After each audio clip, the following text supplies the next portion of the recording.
Hey guys, in this video we're going to go over how to fix Verizon router blue light blinking.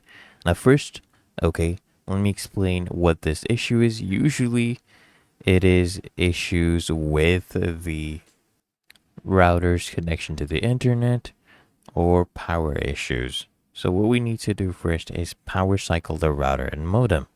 So this is what you do, okay? You unplug both the router and modem, wait for 30 seconds, and then you plug them back in. Now this can reset their connection and resolve temporary issues. And of course you need to also verify internet connection. Okay, ensure the router is correctly connected to the internet service via a fiber optic cable and that all the connections are secure. Make sure they're tight.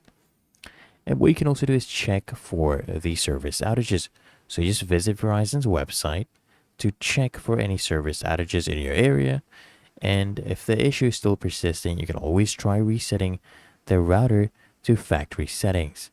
Okay, you'll get it on your router's manual how you can do that and how you can locate and press the reset button. But usually you'll find a pinhole at the back of the router. You want to insert a pin there, or it will find a button. You press on that for about 30 seconds.